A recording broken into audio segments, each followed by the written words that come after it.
नमस्कार कैसे साथियों, कैसे हैं आप लोग? मेरे शानदार जिंदाबाद जबरदस्त होंगे और बहुत ही बेहतरीन तरीके से तैयारी में लगे होंगे। तो सभी को जय श्री महाकाल। कैसे हैं भैया आप लोग? बढ़िया हैं, मस्त हैं, स्वस्थ हैं, लाजवाब हैं, मस्त हैं। तो एक बार जल्दी से क्लास के साथ जुड़ेंगे ताकि आज की कक्षा का आनंद हम ले सकें। कल पहली क्लास थी, कल आपने खूब आनंद लिया होगा पहली क्लास के साथ, मैं ऐसी उम्मीद में करता हूं, है ना। जिन लोगों ने लाइव नहीं ली क्लास उन्होंने रिकॉर्डेड फॉर्म में बाद में ली होगी और मेरे ख्याल से मजा भी आपको आया ही होगा, चीजें समझ में आपको आई होगी। आज उससे आगे की बात हम करने वाले हैं, एक नए टॉपिक की बात करने वाले हैं जिसका नाम है आर्थिक क्षेत्र। अक्सर सवाल यहाँ से परीक्षा में बनते हैं भाई साहब। अगर आपकी इकोनॉमिक्स में सवाल अगर कहीं से आते हैं तो वो क्षेत्र मतलब वो एक टॉपिक है इकोनॉमिक सेक्टर, तो यहाँ से सवाल आपकी परीक्षा में बन सकते हैं। तो मैं चाहता हूँ कि हम इन बिंदुओं के बारे में थोड़ा सा पढ़ लेते हैं, समझ लेते हैं कि आर्थिक क्षेत्र होता क्या है, किन किन को हम बोलते हैं आर्थिक क्षेत्र, क्या कुछ गतिविधियां होती है ना, जिनको देख करके समझा जा सकता है। तमाम बातें हैं जो कि यहाँ पर हमें ले लेनी चाहिए। तो सभी को गुड इवनिंग, है ना। चलिए सर, आपको क्या मैं समझा नहीं क्या बोल रहे हैं।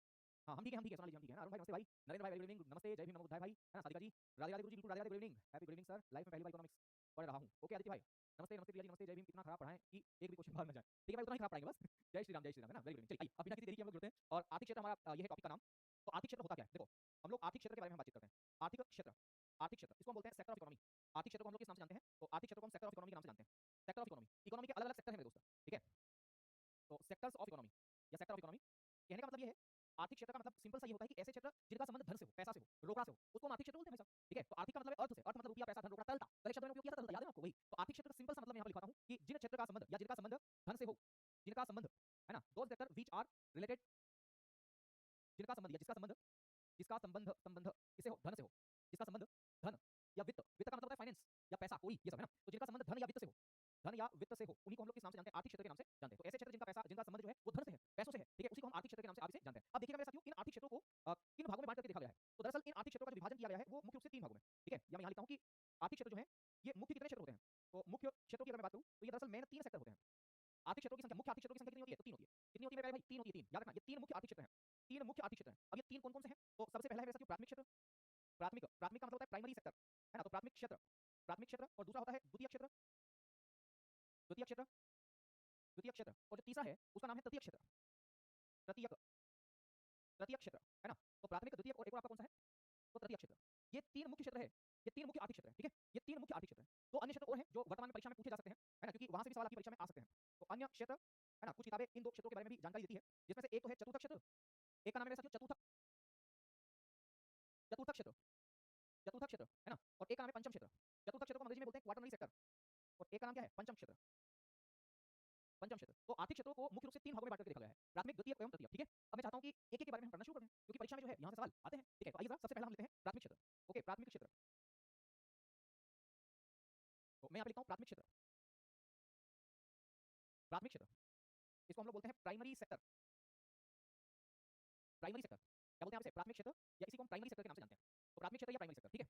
सबसे पहली बात, इसका अन्य नाम क्या है, मतलब इस प्राथमिक क्षेत्र को हम और किस नाम से जानते हैं? तो याद रखिएगा मेरे साथियों, इसका अन्य नाम है, हम इसे बोलते हैं कृषि एवं संबद्ध क्षेत्र, एग्रीकल्चर एंड अलाइड एक्टिविटीज। तो इसका अन्य नाम क्या है? तो इसका अन्य नाम है कृषि एवं संबद्ध क्षेत्र,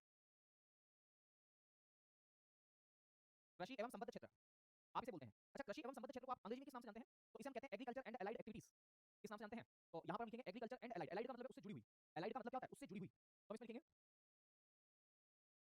agriculture and allied activities, agriculture and allied activities. अब आपके मन में ये सवाल आएगा कि सर अलाइड का मतलब क्या होता है? तो अलाइड का मतलब होता है कि कृषि क्षेत्र से जुड़ी हुई जो गतिविधियां हैं उनको भी इसमें हम शामिल करते हैं। तो कृषि से जुड़ी हुई गतिविधियों को भी इसमें शामिल किया जाता है, ठीक है। जैसे अगर मैं बातचीत करूं कृषि से जुड़ी हुई कौन-कौन सी गतिविधियां हैं, सबसे पहली बात तो कृषि की हम बात करें तो कृषि का मतलब क्या क्या होता है, ठीक है। तो कृषि का मतलब होता है फसलों को उगाना। भाई ये जो क्षेत्र है ये व्यापक है, ये जो कृषि है ना, कृषि क्षेत्र, ये व्यापक व्यापकता है, इसकी बहुत ज्यादा व्यापकता है। क्योंकि देखो कृषि का मतलब क्या होता है आप समझना, कृषि का मतलब क्या क्या होता है यहाँ पर वो जरा समझने की कोशिश करना। तो कृषि एक व्यापक क्षेत्र है, क्योंकि कृषि में हम कई सारी चीजों को शामिल करते हैं। कृषि के अंदर देखो क्या क्या चीज आती है, कृषि के अंदर अंदर आता है फसल उत्पादन, कृषि के अंतर्गत क्या क्या आता है? तो फसल उत्पादन भी कृषि के अंतर्गत शामिल किया जाता है ना। फसल उत्पादन किसके अंतर्गत शामिल किया जाता है? तो कृषि के अंतर्गत फसल उत्पादन को शामिल किया जाता है। कृषि के अंतर्गत फूलों का उत्पादन या फूलों की खेती भी आती है, फूलों की खेती करना ये कृषि में आती है। इसके अलावा फलों की खेती करना, फूलों की खेती करना, फलों की खेती करना, फलों की खेती करना। इसके अलावा सब्जियों को उगाना, ठीक है, सब्जी सब्जी उगाना भी किसके अंतर्गत आएगा? कृषि के अंतर्गत ही आएगा। तो सब्जियों सब्जियों को उगाना, सब्जियां उगाना, ओलेरीकल्चर हम इसे आसान भाषा में कहते हैं। ओके, मैं आपको बता दूं कि सब्जी उगाने को हम लोग अंग्रेजी में बोलते हैं ओलेरीकल्चर, ओलेरीकल्चर, ओलेरीकल्चर आप इसे बोलते हैं, ठीक है, ओलेरीकल्चर बोलते हैं। वैसे मेरे साथियों फलों की खेती को पोमोलॉजी कहा जाता है, पोमोलॉजी कहा जाता है। फूलों की खेती को फ्लोरीकल्चर बोलते हैं, फ्लोरीकल्चर, फ्लोरीकल्चर आप इसे कहते हैं। तो कृषि ना अपने आप में एक व्यापक शब्द है, इसके कई सारे मतलब हैं, ठीक है, इसके कई सारे मतलब है भाई साहब। एक बार फिर से समझ में नहीं आता ऐसा क्या है? सुनो, मैंने ये कहा कि प्राथमिक क्षेत्र जो होता है वो अर्थव्यवस्था का मुख्य क्षेत्र है। अर्थव्यवस्था के मुख्य क्षेत्रों को 3 भागों में बांट करके देखा गया है, एक ही प्राथमिक, एक है द्वितीयक और एक है तृतीयक। बाकी कुछ और क्षेत्र भी हैं, जैसे चतुर्थ क्षेत्र है, पंचम क्षेत्र है। पर फिर भी मैं आपको बताऊंगा कि अर्थव्यवस्था के प्राथमिक क्षेत्र या अर्थव्यवस्था के मुख्य क्षेत्र को केवल केवल 3 भागों में बांट करके देखा गया है, ठीक है। सबसे पहला है प्राथमिक क्षेत्र, और प्राथमिक क्षेत्र का दूसरा नाम है कृषि एवं संबद्ध क्षेत्र, अंग्रेजी में बोलते हैं agriculture and allied activities. Allied का मतलब है उससे जुड़ी हुई गतिविधियां। मेरे गांव का मांगीलाल, मेरे गांव का कालूराम, मेरे गांव का गंगाराम, ये सब खेती करते हैं, ये सब किसान हैं। तो ये खेती के साथ साथ कुछ और काम भी करते हैं। बोले क्या करते हैं सर? अभी बताता हूं। अलाइड का मतलब है उससे जुड़ी हुई, तो खेती के साथ ये क्या क्या काम करते हैं मैं आपको बताता हूं। देखो गंगाराम खेती के साथ साथ क्या क्या काम करता है? गंगाराम खेती के साथ साथ पशुओं को भी पालता है, तो हम बोलेंगे पशुपालन। क्या करता है गंगाराम? पशुपालन भी करता है। पशुपालन का मतलब होता है एनिमल हस्बेंड्री, आप कह सकते हैं, बिल्कुल गलत नहीं है, ठीक है। तो याद रखिएगा एनिमल हस्बेंड्री, एनिमल हस्बेंड्री, पशुपालन, पशुओं को पालना, ठीक है, तो पशुपालन इसके अंदर शामिल है। मुझे एक बात बताओ, गाँव का जो गंगा नाम है ना वो वन को भी लगाता है, वानिकी। वानिकी का मतलब होता है फॉरेस्ट्री, फॉरेस्ट्री, फॉरेस्ट्री। तो वानिकी को लगाना, वन लगाना, है ना? मेरे गाँव का गंगा नाम ना वो पता है मत्स्यन। मत्स्यन का मतलब होता है मछली पालन। मत्स्यन को हम लोग बोलते हैं फिशिंग। किसके नाम से जानते हैं? फिशिंग के नाम से जानते हैं। जब वो पशुओं को पालता है, गाय भैंस रखता है तो फिर वो दूध भी मापता है। तो डेयरी, तो डेयरी भी इसके अंतर्गत आएगी, डेयरी। आगे बात समझ में? फिर याद रखना इसके साथ खनन, खनन और उत्खनन दोनों आप लिखें। खनन, माइनिंग एंड एक्सकेवेशन, खनन एवं उत्खनन, खनन एवं उत्खनन। मैं केवल माइनिंग लिख रहा हूँ, माइनिंग। तो माइनिंग भी इसके अंतर्गत शामिल किया जाता है। तो गाँव में व्यक्ति प्राथमिक क्षेत्र में ये सारे के सारे एग्जांपल इसके हैं, ठीक है? तो पूछा जा सकता है कि प्राथमिक क्षेत्र में जो है वो कौन-कौन से उदाहरण आते हैं? तो मेरे दोस्तों याद रखना है, प्राथमिक क्षेत्र में कृषि भी आता है, खेती करना ये तो आएगा ही आएगा। खेती के अलावा पशुपालन भी आएगा, वानिकी आएगा, मत्स्यन आएगा, डेयरी आएगा, खनन एवं उत्खनन भी इसके अंदर शामिल किया जाता है, ठीक है? चलिए भाई, अमन जोशी जी, सर अब आप बहुत एटीट्यूड में पढ़ाते हो। पहले हम लोगों को बात तो करते हुए पढ़ाते थे, अब हम लोगों की नहीं सुनते। अरे नहीं भाई, ऐसा नहीं है। ऐसा क्यों सोचते हो? आपका भाई आपके लिए हमेशा साथ है ना? ऐसा नहीं है। दरअसल होता क्या है कि हमें एक तय समय में पढ़ाना होता है, ठीक है? बाकी आपसे चर्चा करते रहेंगे, हम कहाँ मना कर रहे हैं। ओम प्रकाश जी, सर होमगार्ड के लिए भी ले सकते हैं। हाँ जी, बिल्कुल ले सकते हैं, है ना? होमगार्ड की तैयारी भी कर रहा हूँ क्योंकि मेरे भाई मेरे पास कोर्स नहीं है, कोई बात नहीं, होमगार्ड की तैयारी भी कर सकते हैं, ठीक है? ये सब भी कृषि के अंतर्गत आएगा क्या? यश भाई, यश ये कृषि, कृषि के साथ-साथ किसान भाई ये भी पता है ना? इसलिए, ठीक है? ओके, ठीक है, बाकी फॉरेस्ट्री का मतलब है वन लगाना, वन, वन मतलब वही पेड़-पौधे लगाना, उसको बोलते हैं फॉरेस्ट्री, ठीक है ना भाई? तो इतनी बातें मेरे ख्याल से आपको समझ में आ गई। अब मैं आपको एक बात और बता दूँ कि ये जो प्राथमिक क्षेत्र है ना मेरे दोस्त, ये सबसे ज़्यादा लोगों को रोजगार देता है। तो हमारे देश के अंदर सबसे ज़्यादा रोजगार यही क्षेत्र देता है। तो लिखेंगे सर्वाधिक रोजगार प्रदान करता है। सर्वाधिक रोजगार, रोजगार का मतलब एम्प्लॉयमेंट, एम्प्लॉयमेंट। तो सबसे ज्यादा रोजगार प्रदान करता है हमारे देश के अंदर सबसे ज्यादा रोजगार प्रदान करने वाला कौन सा क्षेत्र? कृषि क्षेत्र। तो ये सबसे ज्यादा रोजगार प्रदान करता है, ठीक है? सबसे ज्यादा रोजगार प्रदान करता है। भाई साहब सुनना, सबसे ज्यादा रोजगार यही देता है, ठीक है? सबसे ज्यादा रोजगार देता है। पर एक बात मैं आपको बता दूं कि वर्तमान में देखा जाए ना तो इस कृषि क्षेत्र का हमारे देश की जीडीपी में सबसे कम योगदान है, सबसे कम योगदान। तो लिखेंगे हमारी देश की जीडीपी में सबसे कम योगदान, हमारी देश की जीडीपी में, हमारी देश की जीडीपी। अब ये जीडीपी अगर आप पहली बार सुन रहे हैं तो ऐसा समझ लो हमारे देश की राष्ट्रीय आय, ठीक है? तो हमारे देश की जीडीपी में सबसे कम योगदान, हमारे देश की जीडीपी में सबसे कम योगदान, सबसे कम योगदान इसी क्षेत्र का है, ठीक है? तो हमारे देश की जीडीपी में सबसे कम योगदान किस क्षेत्र का है? इसी क्षेत्र का है, प्राथमिक क्षेत्र का ही है। ओके, अब अगली बात मैं आपको ये बताना चाहूंगा, ठीक है? हाँ जी, बिल्कुल बात करते हुए, ठीक है? आप नाराज ना होइए भैया, नाराज ना होइए, आप हमारे भगवान है भाई। देखो अगली बात मैं ये करना चाहूंगा कि ये जो प्राथमिक क्षेत्र है इसका संबंध किससे है? तो इसका संबंध प्राकृतिक संसाधनों से है। तो लिखेंगे इस क्षेत्र का संबंध प्राकृतिक संसाधनों से, नेचुरल रिसोर्सेज से। तो इस क्षेत्र का संबंध, प्राथमिक क्षेत्र का संबंध प्राकृतिक संसाधनों से है। इस क्षेत्र का संबंध, इस क्षेत्र का संबंध, इस क्षेत्र का संबंध प्राकृतिक संसाधनों से है, नेचुरल रिसोर्सेज, प्राकृतिक संसाधन। और प्राकृतिक संसाधन का मतलब क्या होता है? नेचुरल रिसोर्सेज होता है, संसाधनों से है, ऐसा लिखो, प्राकृतिक संसाधनों से है। अब देखो खेती कहां पर होती है? जमीन पर होती है। जमीन क्या है? प्राकृतिक संसाधन है, ठीक है? ओके, प्राकृतिक संसाधन है। तो जमीन क्या है? एक प्रकार की प्राकृतिक संसाधन है। मुझे बताओ वन कहां पर होगा? जमीन पर होगा। वो भी क्या है? एक प्रकार का प्राकृतिक संसाधन, कोई दिक्कत वाली बात ही नहीं है, ठीक है? वन कहां लगाए जाते हैं? जमीन पर लगाए जाते हैं। अच्छा, पशुओं को कहां पर चराया जाता है? जमीन पर। मछली पालन कहां पर किया जाता है? जल के अंदर। तो जल, जल भी क्या है? एक प्रकार का प्राकृतिक संसाधन है ना? जल क्या है? तो एक प्रकार का प्राकृतिक संसाधन है, कोई दिक्कत नहीं ना? जल क्या है? एक प्रकार का प्राकृतिक संसाधन, ठीक है? तो जल एक प्रकार का प्राकृतिक संसाधन है। ओके, चलिए, ठीक है? चलिए भाई आगे बढ़े, कोई दिक्कत तो नहीं है, ठीक है ना? बढ़ते हैं, आगे बढ़ते हैं। अब मैं आपको एक बात और यहाँ पर बता दूं, दरअसल ये जो कृषि क्षेत्र है हमारा, ये कच्चा माल उपलब्ध करवाता है सेकेंडरी सेक्टर के लिए, ठीक है? ओके, हाँ सुनो सुनो, प्रिया जी सुनो सुनो, ये कच्चा माल उपलब्ध करवाता है द्वितीय क्षेत्रों के लिए। तो लिखेंगे यह कच्चा माल, कच्चा माल का मतलब होता है रॉ मटेरियल। तो यह कच्चा माल उद्योग क्षेत्र को उपलब्ध करवाता है, यह कच्चा माल प्रदान करता है, प्रदान करता है किसको? यह कच्चा माल उद्योग क्षेत्र के लिए कच्चा माल प्रदान करता है, ऐसा लिखिए। यह उद्योग क्षेत्र के लिए, यह उद्योग के लिए कच्चा माल, यह उद्योग के लिए कच्चा माल प्रदान करता है, ठीक है? तो ये इंडस्ट्रियल सेक्टर के लिए रॉ मटेरियल प्रदान करता है, ठीक है ना? रॉ मटेरियल ये प्रदान करता है। बस इतनी बातें केवल इस प्राथमिक क्षेत्र के अंतर्गत आप याद रखो, इससे ज्यादा जरूरी नहीं है, ठीक है? सेकेंडरी सेक्टर भी आएगा ना, अभी हम पढ़ेंगे सेकेंडरी सेक्टर। आओ जरा, अब इसी के बारे में चर्चा करते हैं। आओ जरा सेकेंडरी सेक्टर। तो अगला लाइन डालेंगे उद्योग क्षेत्र, या उद्योग की जगह हम लिखेंगे द्वितीय क्षेत्र, द्वितीय क्षेत्र, द्वितीय क्षेत्र, द्वितीय क्षेत्र, उद्योग क्षेत्र, यानी कि द्वितीय क्षेत्र। इसको हम लोग बोलते हैं अंग्रेजी में सेकेंडरी सेक्टर,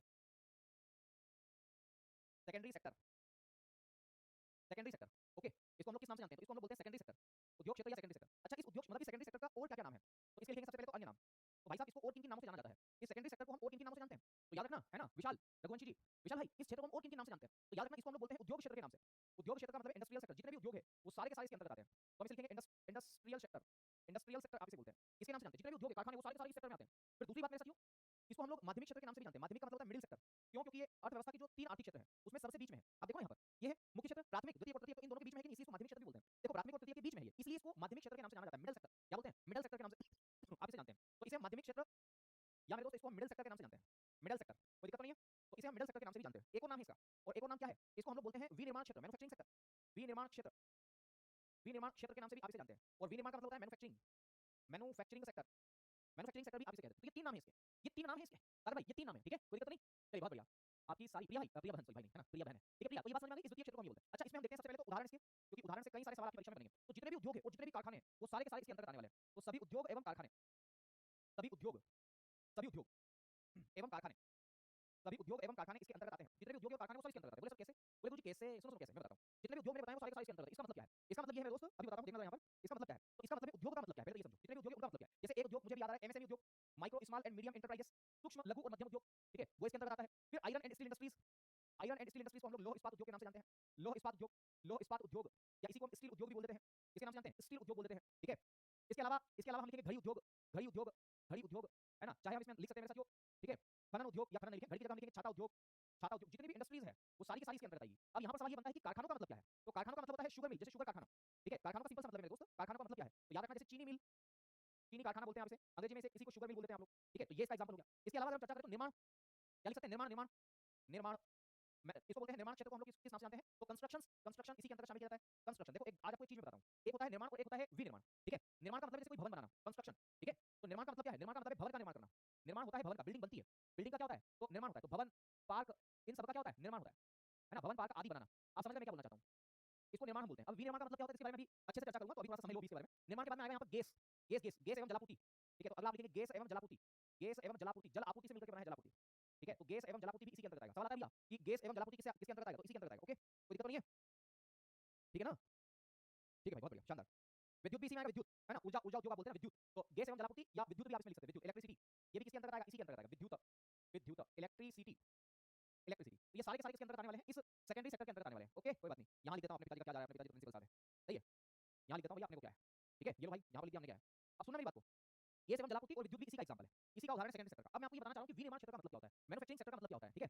कभी कभी योगी की तरह बोलते हैं, वाह अरविंद भाई योगी जी, योगी जी बात कर रहे हैं है ना, सर विनायक 2 पॉइंट में बहुत ऊपर से पढ़ाया है, प्लीज आप इसे थोड़ा सा डीपली पढ़ाना। ऐसा नहीं है यार, ऐसा किसने बोल दिया? इसका मतलब है कि आपको याद है इसलिए बस ऊपर नीचे हो रहा है, कुछ भी नहीं, चिंता मत करो, अच्छा पढ़ाएंगे आप लोगों को, कॉन्सेप्ट आपके क्लियर कर देंगे सारे के सारे, है ना। अगला मैं ये बोल रहा हूँ कि विनिर्माण क्षेत्र का मतलब क्या होता है, विनिर्माण का मतलब क्या होता है वो समझ लो। निर्माण का मतलब तो मैंने बता दिया था भवन बनाना, विनिर्माण का मतलब क्या होता है, इसको बोलते हैं विनिर्माण क्षेत्र। तो विनिर्माण का मतलब होता है मैन्युफैक्चरिंग सेक्टर, क्या बोलते हैं आप इसे? मैन्युफैक्चरिंग। तो ये विनिर्माण का अर्थ क्या है दरअसल?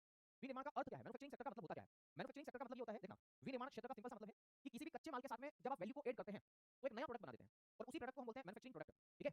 तो मैं इसके अंदर लिखता हूँ आसान सी भाषा में, फिर समझाने की कोशिश करता हूँ उदाहरण देकर के। मैं लिखूंगा किसी कच्चे माल के साथ, कच्चा माल मतलब रॉ मटेरियल, जो कि हमें कहां से मिलता है? तो प्राथमिक क्षेत्र से मिलता है, प्राइमरी सेक्टर से मिलता है, ठीक है। तो किसी कच्चे माल के साथ, किसी कच्चे माल के साथ, किसी कच्चे माल के साथ मूल्यवर्धन करके, किसी कच्चे माल के साथ मूल्यवर्धन। अब मूल्यवर्धन का मतलब क्या होता है पता है? मूल्यवर्धन का मतलब होता है वैल्यू एडिशन। मूल्यवर्धन का मतलब क्या होता है? वैल्यू एडिशन, ठीक है। तो हम यहाँ पे ये भी लिख सकते हैं, मूल्यवर्धन का मतलब होता है वैल्यू ऐड करना, वैल्यू ऐड करना। तो किसी कच्चे माल के साथ मूल्यवर्धन करके, मूल्यवर्धन करके नए उत्पाद को बनाना, नए उत्पाद, और उत्पाद का मतलब होता है प्रोडक्ट, नए उत्पाद को बनाना, नए उत्पाद को बनाना क्या कहलाता है? विनिर्माण क्षेत्र कहलाता है। ये तो मैंने परिभाषा समझा दी आप लोगों को, मैं जानता हूं इससे समझ में नहीं आएगा, समझ में तो इससे आएगा, किससे आएगा देखो। एक तरफ मैं ले रहा हूं कच्चा माल, कच्चे माल का मतलब होता है रॉ मटेरियल, कच्चा माल रॉ मटेरियल, ठीक है। और इस कच्चे माल के साथ हमें क्या करना है? मूल्यवर्धन करना है। तो मैंने इसके अंदर वैल्यू ऐड किया, वैल्यू ऐड किया का मतलब इसको उद्योग में लेगा, मशीन में लेगा, मूल्यवर्धन हमने इसके साथ में किया, वैल्यू ऐड किया, तो हमें एक नया प्रोडक्ट मिला, और उसी प्रोडक्ट को हम लोग किस नाम से जानते हैं? नया उत्पाद, नया उत्पाद। और इसी प्रोडक्ट को हम मैन्युफैक्चरिंग प्रोडक्ट बोलते हैं, विनिर्मित उत्पाद भी आप इसी को बोलते हैं, विनिर्मित उत्पाद। इसको हम लोग विनिर्मित उत्पाद के नाम से जानते हैं, किसके नाम से जानते हैं? विनिर्मित उत्पाद के नाम से आप इसे जानते हैं। इसको हम समझने की कोशिश करते हैं कि कैसे क्या होता है। जैसे मेरे दोस्तों, हमें कच्चा माल की प्राप्ति कहां से होती है? तो कच्चे माल की प्राप्ति हमें मान लो खेतों से हुई, कृषि से हुई कृषि से हुई, कृषि से। और हम एक एग्जांपल लेते हैं कि मान लेते हैं हम लोगों को कपास की प्राप्ति हुई, कपास मतलब कॉटन। तो इस कपास, ये कपास एक प्रकार का क्या है? कच्चा माल है। कपास क्या है मेरे दोस्त? कच्चा माल। इस कपास के साथ में हमने जब वैल्यू को ऐड किया, इसके साथ हमने क्या किया? मूल्यवर्धन किया, इसको मशीनों में ले गए, ठीक है। इसके साथ हमने वैल्यू ऐड की, तो इस कपास से हम लोग क्या बना लेंगे? तो इस कपास से हम लोग बना लेंगे कपड़ा, कपड़ा बना लेंगे, वस्त्र बना लेंगे, शर्ट बना लेंगे, जो भी आप कहें मेरे साथ, टी-शर्ट बना लो, जींस बना लो, जो कुछ बनाना है बना लो। तो ये नया उत्पाद बना है, ठीक है, ये नया उत्पाद बना है मेरे दोस्त इसके अंदर, ठीक है, ओके। चलिए दूसरी बात मेरे साथियों, जैसे मैं बात करूं, खेतों से हमें प्राप्त होता है आलू, है ना, आलू ले ले, गीजर ले ले, पता नहीं क्या क्या बनाना है ना वो। तो आलू के साथ जब हम वैल्यू को ऐड करते हैं, आलू को मशीनों में ले जाते हैं, तो इससे हम लोग क्या बना लेते हैं? चिप्स बना लेते हैं, चिप्स। जानते हैं कि नहीं जानते? चिप्स, फिर छोटे छोटे बच्चे उसको खाते हैं, फिर बीमार हो जाते हैं, फिर अस्पताल चले जाते हैं, ये गलत है। तो आलू से चिप्स बना लेना। जैसे दूध, दूध हमें कहां से प्राप्त होता है? प्राथमिक क्षेत्र से प्राप्त होता है। अरे इसका मतलब है मिल्क हमें गैया माता देती है, मिल्क हमें पशुओं से प्राप्त होता है, बकरी से प्राप्त होता है। तो दूध के साथ जब आप वैल्यू एडिशन करते हैं, उसको मशीनों में ले जाते हैं, तो दूध से क्या बना लेते हैं? तो दूध से बना लेते हैं दही, दूध से क्या बनता है? दही बनता है। तो दही कैसा प्रोडक्ट है? मैन्युफैक्चरिंग प्रोडक्ट है, विनिर्मित उत्पाद है, ठीक है। दूध से आप लोग और क्या बना लेते हैं? पनीर बना लेते हैं, है ना, मक्खन बना लेते हैं, जो भी बनाना है बना लो, बस मेरे को जरूर बुला लेना खाने के लिए, ठीक है। तो ये सब बना लेते हैं, बना लेते हैं। इसके अलावा गन्ना, गन्ना बोले शुगर केन, गन्ना, गन्ना खेतों में गन्ना उगाया जाता है, यूपी में तो ज्यादा होता है, ठीक है। तो गन्ने की जब खेती की जाती है, तो किसान भाई मेरे गांव का मांगीलाल गन्ने की खेती करता है और फिर उद्योग में पहुंचा देता है। तो उद्योग में इसके साथ क्या किया जाता है? वैल्यू को ऐड किया जाता है, और वैल्यू ऐड करने से क्या बनता है? तो गन्ना से बनती है शक्कर, शक्कर बनता है गन्ना से, गन्ना से बनता है गुड़, गुड़, गुड़, है ना। तो ये एक प्रकार का कैसा प्रोडक्ट है? मैन्युफैक्चरिंग प्रोडक्ट है, ये गलत है। वैसे ही अगर मैं बात करूं तो और भी है, जैसे गेहूं, गेहूं हमें कृषि से प्राप्त होता है। इस गेहूं के साथ जब हम वैल्यू को ऐड करते हैं, तो गेहूं से हम लोग आटा बना लेते हैं, साबरमती आटा, पतंजलि आटा, जो भी है ना। गेहूं से हम लोग ब्रेड बना लेते हैं, गेहूं से हम लोग बिस्किट बना लेते हैं, बना लेते हैं। तो याद रखना है, ये सारे के सारे प्रोडक्ट कैसे प्रोडक्ट हो गए? मैन्युफैक्चरिंग प्रोडक्ट हो गए। तो इसका मतलब है विनिर्माण क्षेत्र जो है वो उद्योग क्षेत्र या सेकेंडरी सेक्टर को ही कहा जाता है, कोई दिक्कत तो नहीं है ना। ऐसी कॉन्सेप्ट है, जितने भी उद्योग, जितने भी कारखाने हैं, वो सारे के सारे इस विनिर्माण क्षेत्र के अंतर्गत शामिल किए जाते हैं। थोड़ा सा अच्छे से मन लगा के समझोगे तो हर एक बात समझ में आएगी, ठीक है। चलिए बोलो जय माता दी, ठीक है। तो ये समझ में आ गया आप लोगों को मैंने क्या बताया है, ठीक है ना। चलो हिमंत्रिका, हाँ जी सर जी, मेरा नाम भी ले लीजिए। साक्षी, उससे क्या होगा? आपका नाम लेने से, बताओ, पास हो जाओगे आप? चलो भाई, हम तो चाहते हैं सब पास हो जाओ जल्दी जल्दी, है ना। तो ये विनिर्माण क्षेत्र है, इसको मैन्युफैक्चरिंग सेक्टर के नाम से जाना जाता है। उम्मीद करता हूं लक्ष्मी को भी समझ में आ गया होगा, है ना, अभिषेक भाई को समझ में आ गया होगा, सबको समझ में आ गया होगा। अब हम बात करते हैं मेरे साथियों तीसरे क्षेत्र की ओर, और उस तीसरे का नाम क्या है, ठीक है। तो अगला हेडिंग डालेंगे और, है ना, लिखेंगे तृतीय क्षेत्र, तृतीय क्षेत्र, तृतीयक, तृतीय क्षेत्र, तृतीयक, तृतीय क्षेत्र, और इसे हम बोलते हैं tertiary sector, tertiary sector, tertiary sector, तृतीय क्षेत्र, तृतीय क्षेत्र या इसी को टर्शियरी सेक्टर के नाम से हम इसे जानते हैं। तो तटीय क्षेत्र को और किस नाम से जाना जाता है? जानते हैं आप इसको और किस नाम से जानते हैं? देखो मैं बताता हूँ, इसको सेवा क्षेत्र बोलते हैं। इसके नाम से जानते हैं? सेवा क्षेत्र। तो इसको सर्विस सेक्टर के नाम से भी जानते हैं। क्यों बोलते हैं सर्विस सेक्टर? क्योंकि ये बाकी दोनों सेक्टर्स को सेवा प्रदान करता है। तो इसका अन्य नाम, भाई इसका दूसरा नाम क्या है? तो याद रखना, इसका दूसरा नाम है सेवा क्षेत्र। क्या बोलते हैं? सेवा क्षेत्र। क्यों बोलते हैं इसको सर्विस सेक्टर? सेवा क्षेत्र। और सेवा क्षेत्र को हम लोग बोलते हैं सर्विस सेक्टर। सर्विस सेक्टर क्यों? क्या कारण है सर्विस सेक्टर बोलने का? तो सेवा क्षेत्र इसको क्यों बोला जाता है? क्योंकि ये दोनों क्षेत्रों को, ये प्राथमिक को और सेकेंडरी को क्या बोलते हैं? तो याद रखना, सर्विस प्रोवाइड करता है, इसलिए इसको सेवा क्षेत्र बोलते हैं। तो हम लिखेंगे ये दोनों क्षेत्रों को सेवा प्रदान करता है। ये दोनों अन्य क्षेत्रों को सेवा प्रदान करता है। ये दोनों अन्य क्षेत्रों को सेवा प्रदान करता है। सेवा प्रदान करता है। इसीलिए आप इसे किस नाम से जानते हैं? सर्विस सेक्टर के नाम से जानते हैं। ठीक है। अब दूसरी बात, हमारी देश की जीडीपी में सबसे ज्यादा योगदान इसी का है। तो लिखेंगे हमारी देश की जीडीपी में, हमारी देश की जीडीपी, हमारी देश की जीडीपी में सर्वाधिक योगदान, हमारी क्षेत्र की जीडीपी में, हमारे देश की जीडीपी में सबसे ज्यादा योगदान इसी का है। और एक और बात मैं आपको बता दूं, हमारे देश की सबसे कम जनसंख्या को ये रोजगार दे रहा है। ठीक है। एमएसएमई नहीं पाई सर, एमएसएमई एमएसएमई समझ नहीं पाए। एमएसएमई के बारे में उद्योग क्षेत्र में आपको पढ़ाऊंगा, जब इंडस्ट्री सेक्टर पढ़ाऊंगा, औद्योगिक नीति पढ़ाऊंगा। एमएसएमई का फुल फॉर्म है micro small and medium enterprises, है ना? ये होमवर्क के लिए आप लोगों को मैं दे रहा हूं, उसको पढ़ के आना थोड़ा सा। अब याद रखना, हमारे देश की जीडीपी में सबसे ज्यादा योगदान इसी का है, पर सबसे कम रोजगार देता है ये क्षेत्र। ऐसा लिखें, सबसे कम जनसंख्या संलग्न है इसमें। तो सबसे कम जनसंख्या इसी पर निर्भर है, या संलग्न है। संलग्न मतलब जुड़ी हुई है। तो सबसे कम जनसंख्या इसमें संलग्न है। संलग्न मतलब लगी हुई। हमारे देश की सबसे कम जनसंख्या ना इसी में लगी हुई है। अच्छा, एक और बात मैं आपको बता देता हूं, सर्विस सेक्टर के अंतर्गत गिग वर्कर्स भी आते हैं। Gig workers, gig workers, gig workers, workers, workers, workers हो गया तो, है ना? वर्कर्स हो गया, ये मामला गड़बड़ हो गया थोड़ा। Works, gig worker, worker, worker, हाँ ये ठीक है। अरे गिग वर्कर कर्मचारी, गिग कर्मचारी बोलते हैं। तो गिग कर्मचारी किसका हिस्सा है? तो याद रखना इसी सर्विस सेक्टर का है। अब आपके मन में सवाल आएगा सर गिग वर्कर का क्या मतलब है? आपने बताया नहीं हमको, तो हम बताते हैं। गिग वर्कर का मतलब ये है दया, है ना? सुनना, जीडीपी का अर्थ क्या होता है भाई? अभी लिख लो कि जीडीपी का मतलब जीडीपी होता है। ठीक है, आगे बताएंगे क्या होता है। सुनो सुनो सुनो, गिग वर्कर्स किन्हें कहते हैं? तो जोमेटो के अंदर, ज़ेप्टो में, ब्लिंकिट में, स्विगी में, इन सब में, टाइम डिलीवरी सुना आपने कॉन्सेप्ट? इनमें जो लोग काम करते हैं, रैपिडो में, ये सारे के सारे गिग वर्कर्स कहलाते हैं। ओके। और इनका भी देश की जीडीपी में अच्छा खासा योगदान तो है जी है, नहीं समझे जी? तो याद रखना गिग वर्कर्स इन्हें बोलते हैं। तो गिग वर्कर्स जो है वो जोमेटो, हालांकि जोमेटो का नाम बदल करके इटर्नल कर दिया है, इटर्नल। ठीक है, याद रखना स्विगी, स्विगी, है ना? स्विगी याद नहीं आता, स्विगी स्विगी मत लिखना बस। इसके अलावा Blinkit, Blinkit, Zepto, Zepto, Zepto सुना आपने? ज़ेप्टो। फिर एक है हमारा उबर, उबर, ओला, उबर ओला, और हम किससे जाते हैं? रैपिडो से। रैपिडो याद रखना। तो जोमेटो, स्विगी, ब्लिंकिट, ज़ेप्टो, उबर ओला, रैपिडो आदि में कार्य करने वाले लोग, आदि में कार्यरत, आदि में कार्यरत, कार्यरत, कार्यरत लोगों को हम लोग, है ना, या वर्कर